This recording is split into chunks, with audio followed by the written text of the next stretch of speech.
I still remember the day my granddaughter was born. March 15th, 1992. I was 63 years old, standing in the waiting room of Boston General Hospital, and I had no idea that in less than an hour, my entire family would be torn apart by a single piece of paper. But I'm getting ahead of myself. Let me start from the beginning. My name is Margaret Sullivan. I grew up during the Depression in a small fishing village on the coast of Maine. We had nothing. My father mended nets until his fingers bled, and my mother took in laundry from the wealthy families who summered in the big houses on the hill. I learned early that in this world, there are people who have and people who don't. And the people who have will do anything to protect what's theirs. When I was 19, I met a boy named Thomas Sullivan at a church social. He was handsome in that rugged Irish way, with dark hair and kind eyes. He worked at the local cannery and dreamed of owning his own boat someday. We married 6 months later in a ceremony so small we had more witnesses than guests. For 40 years, Thomas and I built a life together. We had one daughter, Catherine. She was our miracle, born after 3 miscarriages and years of heartbreak. We poured everything into that girl. Every penny we scraped together went toward her education. Thomas took extra shifts. I cleaned houses for the wealthy families on Beacon Hill. We wanted Catherine to have the life we never did. And she did. Catherine was brilliant. She graduated top of her class, got into Boston University, and became a nurse. We were so proud we could burst. That's where she met him. Dr. Richard Harrington III. The first time Catherine brought Richard home, I knew something was wrong. Not with him, exactly. He was polite enough, charming, even. But there was something in his eyes when he looked at our tiny apartment, at our secondhand furniture, at Thomas's work-worn hands, something like calculation. He comes from money, Catherine told me later, her eyes shining. Old money. His family owns half the hospitals in New England. I should have said something then. I should have told her about the way his smile didn't quite reach his eyes, about how he talked over Thomas like my husband was invisible. About the way his father, Harold Harrington, looked at our daughter like she was a problem to be solved rather than a person to be welcomed. But Catherine was in love, and what mother can stand in the way of her daughter's happiness? They married in the spring of 1991. The wedding was at the Harrington Estate in Wellesley, a property so vast it had its own name, Thornwood Manor. I remember walking through those iron gates and feeling like I was entering another world. The house had more rooms than our entire apartment building. The gardens were tended by a staff of 12. The guest list included senators and CEOs and people whose names I'd only read about in newspapers. Thomas wore his one good suit, the one he'd bought for his mother's funeral 20 years earlier. He tugged at the collar all night like it was choking him. "Maggie," he whispered to me during the reception, "these people aren't like us." "I know," I said. "But Catherine loves him." "Does she?" Thomas asked. "Or does she love what he represents?" I didn't have an answer. I still don't. The first year of their marriage seemed happy enough. Richard bought Catherine a house in Newton, nothing as grand as his family's estate, but lovely. 3 bedrooms, a garden, a nursery painted yellow because Catherine wanted to be surprised about the baby's gender. Yes, Catherine was pregnant. When she told me, I cried tears of joy. A grandchild. After everything we'd been through, after all those years of struggle, our family was growing. Thomas cried too, though he'd deny it if you asked. But something changed during that pregnancy. Something I didn't notice at first because I was too busy being happy. Catherine stopped calling as often. When I visited, she seemed tired. Not just pregnancy tired, but soul tired. The light in her eyes was dimming. "Is everything all right?" I asked her once, when she was about 5 months along. "Fine, Mom," she said quickly. Too quickly. "Everything's fine." I noticed that she flinched when Richard's car pulled into the driveway. I noticed that she wore long sleeves even in the summer heat. I noticed that she never seemed to be alone. Either Richard was there, or his father Harold, who had taken to visiting weekly to check on his future grandchild. I didn't say anything.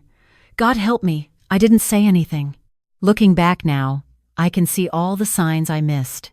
The way Catherine avoided being in the same room as her father-in-law. The way she tensed up whenever he touched her shoulder or kissed her cheek. The way she started locking her bedroom door. Even when Richard was at work.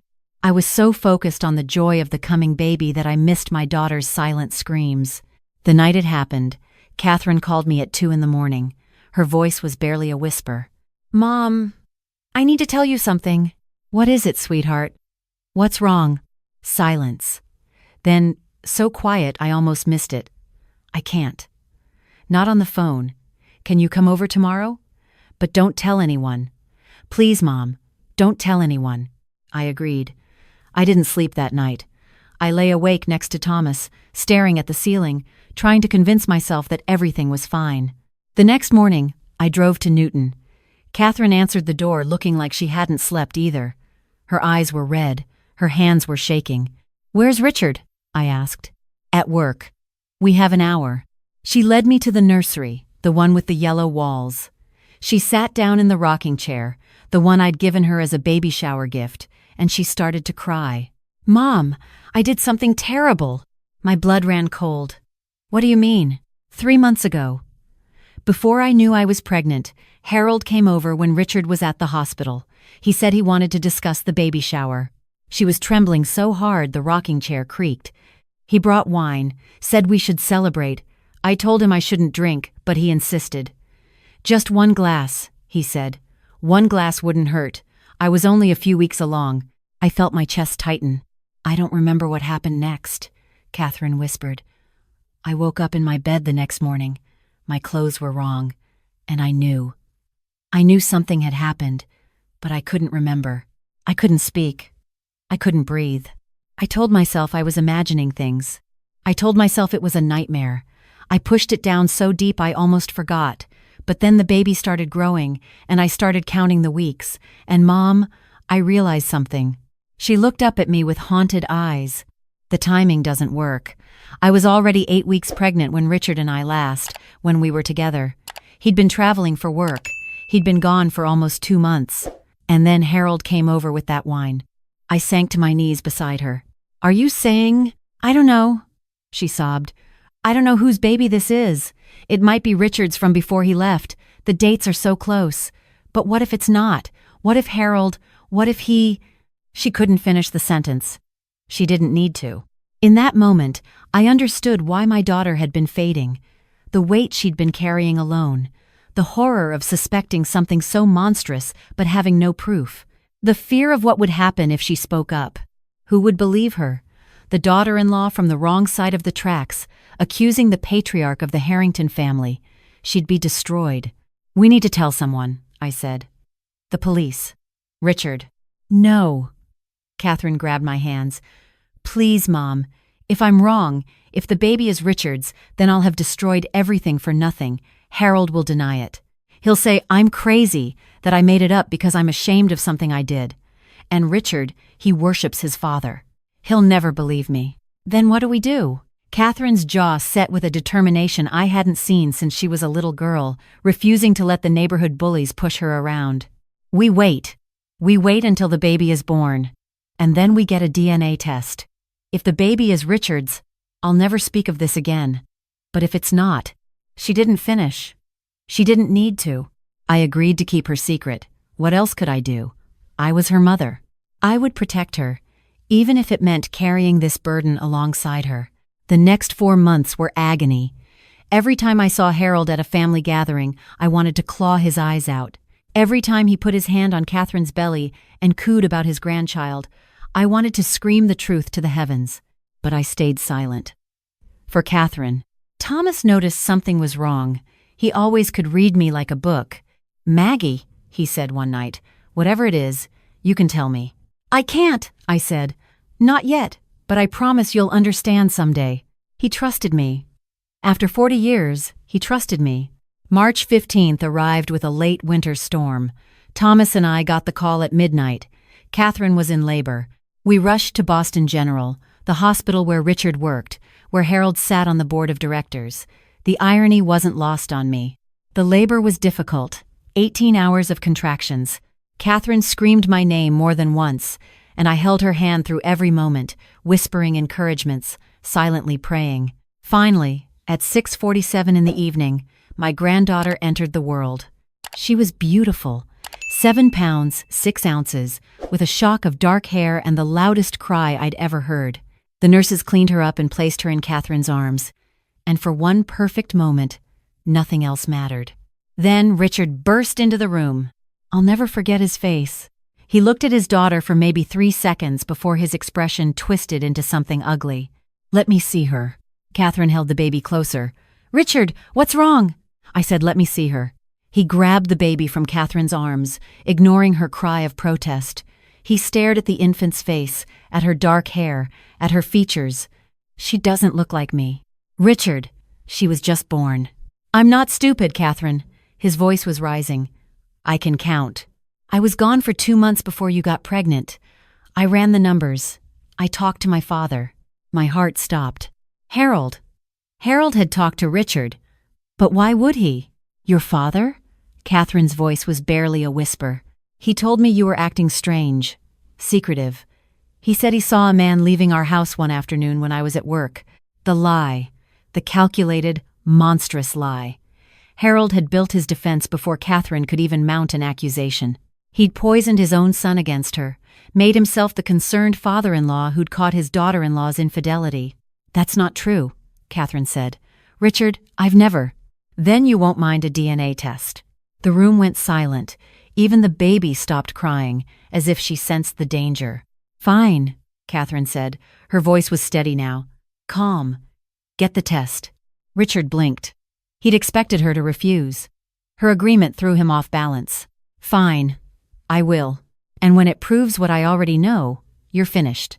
You'll get nothing. Not the house, not alimony, nothing. My father's lawyers will destroy you." He stormed out, still holding the baby. A nurse ran after him, shouting about protocols. Catherine turned to me with tears streaming down her face. "It's happening," she said. "Mom, it's happening." I climbed into the hospital bed beside her and held her like I did when she was small. "Whatever happens," I said, "I'm here. I'll always be here." The next 3 days were the longest of my life. Richard refused to let Catherine see the baby until the DNA results came back. His lawyers filed emergency motions. Harold called in favors with hospital administrators. It was a war, and Catherine was outgunned on every front. Thomas and I stayed in a motel near the hospital. We couldn't afford it, but we couldn't leave either. I told Thomas everything. He listened without interrupting, his face growing darker with every word. When I finished, he was silent for a long moment. "I'm going to kill him," he said finally. "Harold Harrington. I'm going to kill him with my bare hands." "No," I said. "If you do that, you'll go to prison, and Catherine will lose both of us.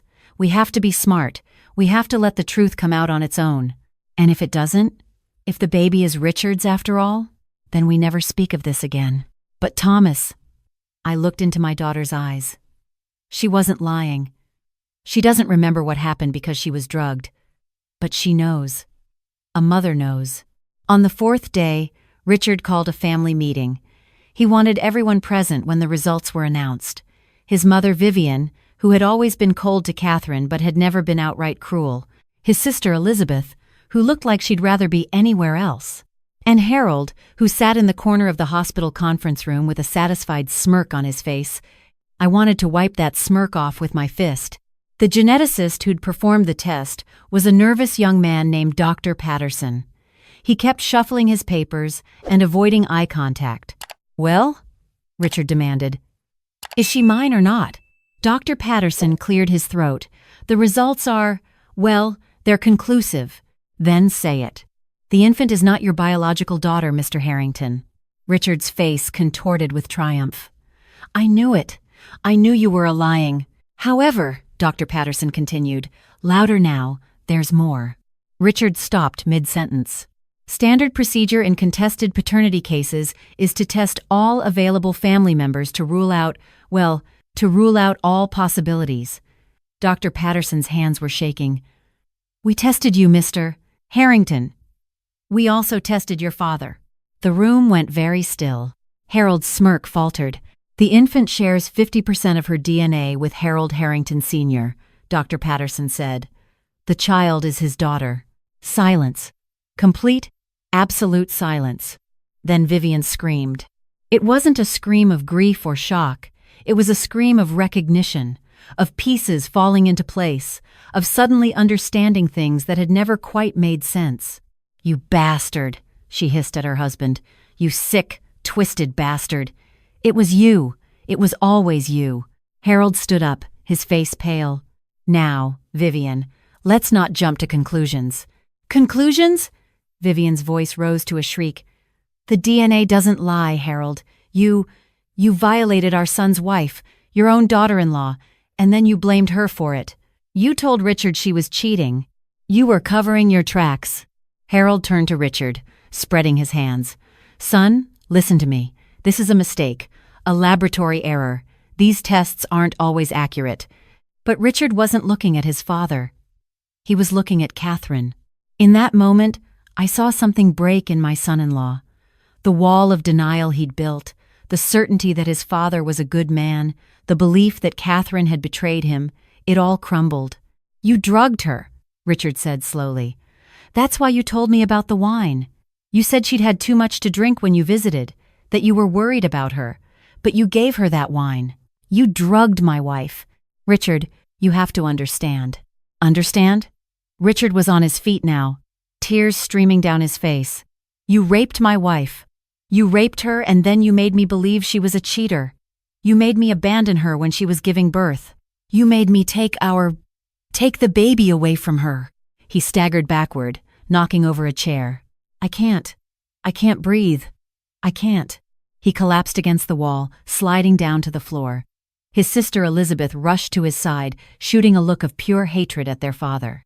Harold was backing toward the door. "This is absurd. I'll be speaking to my lawyers. These results will be contested." "The hell they will." Everyone turned to look at me. I hadn't said a word since we entered the room. I'd been watching, waiting, letting the truth do its work. But now I stepped forward, and I let 63 years of hardship and survival harden my voice. "I was a housekeeper for 30 years, I said. "I cleaned the homes of men like you, Harold, rich men, powerful men, men who thought they could do whatever they wanted because no one would ever hold them accountable. I've seen your kind before." I took another step toward him. He backed into the door. "But here's what you don't understand. You might have money, you might have lawyers, you might have connections, but you don't have the truth. And the truth is right there in that paper, in that baby's blood. You can't buy your way out of DNA." I leaned in close, so only he could hear me. "I know people, Harold.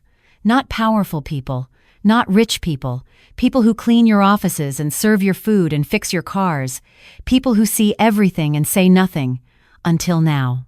If you try to hurt my daughter or my granddaughter, every dirty secret you've ever hidden will be on the front page of the Boston Globe by morning.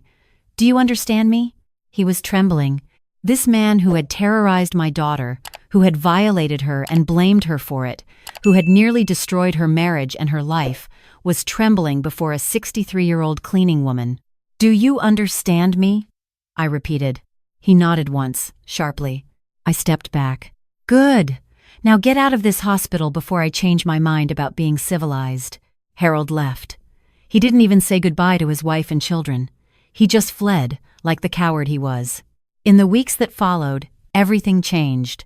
Richard, broken by guilt and horror, checked himself into a psychiatric facility. He needed to process what his father had done, what he himself had done to Catherine by believing the lies. I didn't forgive him easily.